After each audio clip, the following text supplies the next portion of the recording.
안녕하세요. 시작좋은TV 사당동 공인중개사 이승주입니다. 여러분들 계약하시면 항상 제일 먼저 기본적으로 보시는 게 건축물 대장 그리고 등기사항 전부 증명서를 제일 많이 보실 거고, 이제 계약을 하기 전에 가장 기반으로 보시는 것들이 또 이런 서류들일 텐데요. 이 두 가지 귀에 딱지가 붙게 붙는 부동산 관련된 가장 기본적인 서류일 뿐만 아니라 가장 중요한 기초가 되는 서류이기도 하죠. 등기랑 건축물 대장이랑 토지 대장도 당연히 있지만, 일단 기본적으로 건물에 관해서 볼 때를 기준으로 했을 때 등기랑 대장이랑 두 개를 같이 봐야 되는데, 소유자 현황이나 아니면은 정보 같은 거를 다 등기는 이제 돈을 드니까 건축물 대장으로 일반적으로 보시는 분들이 좀 편의상 그래도 편하니까 그런 분들이 많이 있거든요. 근데 그럴 때 변수들이 몇 가지 있어서 오늘 그 변수가 뭐냐면, 건축물 대장이랑 등기사항 정보 증명서랑 내용이 다를 때예요. 이 다를 때 어떤 문제가 어떻게 해야 되는지, 그리고 어떤 경우들 때문에 다르게 되는지, 그 다른 경우의 수들을 몇 가지 보여드리고, 왜 건축물 대장만 보면 안 되는지, 등기사항 전부 증명서만 보면 안 되는지, 두 가지를 왜 같이 봐야 되는지 알려드리도록 하겠습니다. 그럼 지금부터 설명 시작하겠습니다. 네, 첫 번째 경우의 수는 소유주가 다를 때인데요. 이거는 최근에 저도 겪은 일이에요. 그러니까 예를 들면 제 매물 영상이 이제 올릴 때 보면은 신축 건물들 있죠. 그럴 때 제일 많이 나타나는 현상인데, 건축물 대장이 이제 등기가 아직 안 나와 있는 경우들이 많아요. 신축 건물 같은 경우는 등기가 안 나와 있을 경우나, 아니면은 그 건설회사에서 신탁을 맡겨서 그 신탁회사에서 최초 소유권 보존을 하고 있는 경우들이 있는데요. 그럴 때는 이제 등기가 안 나왔으니까 건축물 대장을 열람을 하면, 건축물 대장도 안 나오는 아파트들도 있지만은 나왔을 때를 기준으로 말씀을 드리면, 이게 건축물 대장이에요. 건축물 대장이라고 하는 이 종인데, 지금 개인정보가 들어서 좀 가립니다. 여기에는 지금 소유주가 어디 신탁이라고 돼 있어요. 지금 같은 날 같은 시점에 뽑았는데, 근데 제가 아무리 봐도 이상해서 지금 현재 소유주가 저한테 이제 매물을 의뢰하셨고, 지금 준공이 됐고, 지금 상황이 아무래도 건축물 대장만 보면 안 될 상황이다라고 판단을 해서, 항상 제 습관처럼 이제 건축물 대장이랑 등기사항 전부 증명서 같이 뽑긴 하지만, 바로 등기사항 전부 증명서 열람을 했어요. 그랬더니 아니나 다를까, 등기사항 전부 증명서 상에는 소유권 이전이 돼 있어서, 지금 현재 저한테 내놓으신 소유주분의 주민등록번호로 매매로 해서 신탁재산 처분 결과로 소유권 이전이 돼 있는 상황이더라고요. 결과적으로 저한테 내놓으신 소유주가 맞으신 거고, 최초에 지금 건축물 대장상에 나와 있는 이 신탁회사가 최초에 이제 회사겠죠. 그래서 이런 식으로 첫 번째 경우가 뭐냐면, 건축물 대장만 봤을 때는 소유주가 신탁회사라고 보여지는 거예요.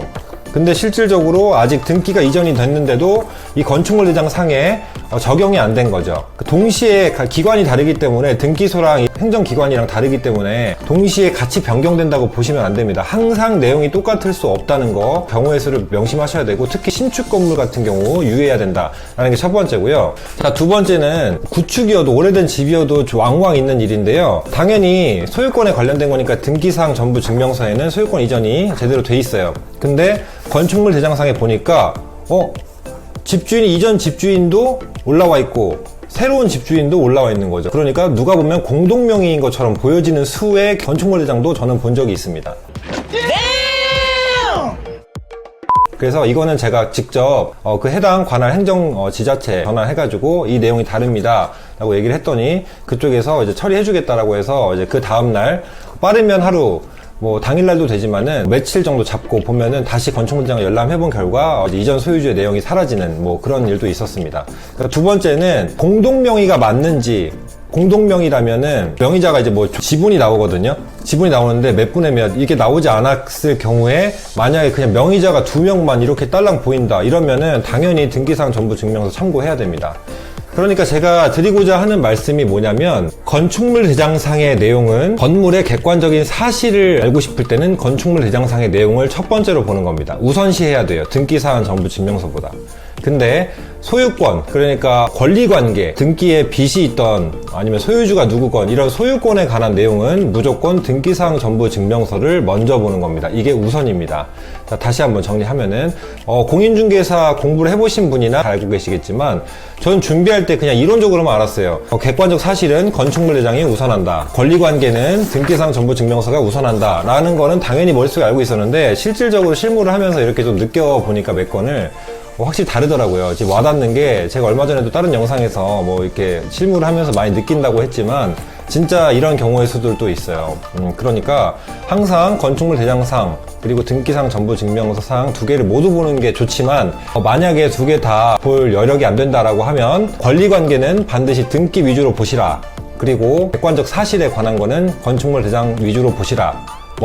그걸 먼저 보시라는 겁니다. 네, 그게 먼저 표시가 되기 때문에 그러고 나서 관할 기관에 건축물 대장이 먼저 바뀌면 등기소에 이렇게 변경 요청을 하는 거고 그런 식이기 때문에 그리고 당연히 뭐 법무사분들이 이렇게 하는 게 등기 이전, 등기에 관한 권리 변동이잖아요. 그러니까 당연히 법원에 등기소에 이렇게 해서 등기가 먼저 바뀌면 그 다음에 행정지자체로 이게 내용이 전산이 이기가 되는 거기 때문에 당연히 같은 기관에 처리하지 않기 때문에 이런 경우의 수들이 생기는 건 당연히 일반적으로 그럴 수 있다라고 생각을 하시고 이런 서류를 너무 하나만 맹신하시면 안 된다라는 게 제 이제 드리고자 하는 요지고요. 자, 세 번째 경우도 있어요. 지금 앞서 두 번째는 소유주, 그러니까 즉 권리 관계에 관한 거였죠. 소유주니까 당연히 등기상 전부 증명서를 우선으로 봤어야 하지만 이번 경우 같은 사례는 층수랑 면적이랑 평수가 다른 거예요. 예를 들면은 1층으로 표시가 되어 있는데 실질적으로 지하인 거예요. 그런 경우들 많아요. 지하라고 표시되기가 싫어서 보통 1층 101호부터 지하인데 101호부터 이렇게 3층인데 401호로 끝나는 그런 식의 집들이 왕왕 있습니다.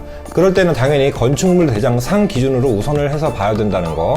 그리고 평수도 만약에 건축물 대장상의 평수랑 등기의 평수가 다르다면 그런 객관적인 사실이죠. 건물에 대한 객관적인 사실은 건축물 대장을 우선으로 본다라는 겁니다. 호수도 마찬가지입니다. 한마디로 층수, 평수, 호수 이런 객관적인 사실, 면적 이런 것들이 다를 때는 건축물 대장 위주로 먼저 봐야 된다. 건축물 대장이 우선이다 라는 겁니다. 반대로 소유주 아니면 권리사항 같은 경우에 물론 건축물 대장에는 권리사항은 안 나오고 소유주 상태만 나오지만 그런 이전 현황이나 현재 소유주 상태에 대해서 궁금할 때는 등기상 전부 증명서가 우선이고 그런 경우를 항상 머릿속에 지니고 계신다면 하나만 맹목적으로 이렇게 맹신하는 경우는 생기지 않기 때문에 실수나 오류를 범하지 않는다라는 겁니다. 막말로 건축물 대장만 띡 보고 저도 현재 소유주가 이 신탁회사구나 라고 생각했다면 이 신탁회사랑 막말로 정말 직거래하는 사람이었다면 부동산이 아니었다면 신탁회사를 믿고 여기다 연락해서 만약에 신탁회사가 나쁜 마음을 가지고 했다면 이 사람들이 계약하고 이 사람이 돈을 먹고 날릴 수도 있는 상황이었겠죠. 근데 실제 소유주는 아무것도 모르고 있고 그런 상황도 생길 수 있기 때문에 항상 이 서류들을 잘 보셔야 된다는 겁니다. 그리고 우리나라 같은 경우는 등기가 공시 효권이 있지만 공신력이 없기 때문에 즉 한마디로 등기에 찍히면 무조건 이거는 빼도 박도 못하고 뭐 그런 것들이 아니에요. 그러니까 한마디로 공신력에 대해서는 좀 나중에 길게 한번 제가 기회가 되면 다루겠지만 다른 외국 같은 경우는 공신력을 인정하는 나라들이 있지만 우리나라 같은 경우는 공신력을 인정하지 않기 때문에 법원 판례에서도 이게 표시가 됐다고 해서 무조건 이것만 가지고 맹신해서 뭐 거래를 했다라는 거는 인정되지 않는다라는 판례들이 한마디로 공신력을 인정하지 않는다는 거거든요. 그러니까 그것도 좀 참고하시면 좋겠고요. 네, 오늘 내용 간단히 정리하면 이제 객관적 사실에 관한 것들은 건축물 대장상이 우선이다. 그러니까 전입신고할 때 그럴 때는 건축물 대장상의 기준을 우선으로 하시면 됩니다. 왜냐하면 객관적인 사실을 바탕으로 하는 거기 때문에 층수, 면적, 호수, 평수 이런 것들 있죠. 그런 것들은 건축물 대장을 우선시 본다.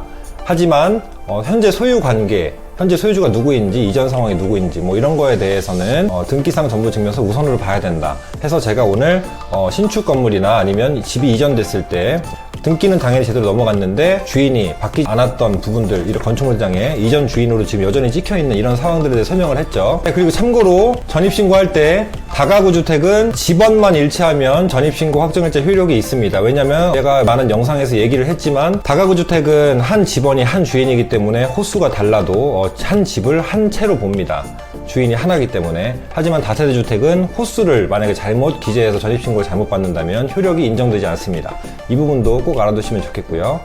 오늘도 간단하게 설명드렸는데 이 내용 자체가 부동산이 워낙 어려워요. 아무리 쉬운 내용이어도 제가 참 이게 좀 딜레마인데 어떻게 하면 더 쉽게 설명할 수 있을까 많이 고민을 하고 있습니다. 오늘 같은 내용은 건축물 대장이랑 등기상 정부증명서 이 두 가지 기본 서류에 대한 내용만 알고 계신다면 제가 어떤 말을 하는지 아실 수 있을 거라고 생각합니다. 네, 오늘도 영상 시청해주셔서 감사하고요. 좋은 하루 되세요.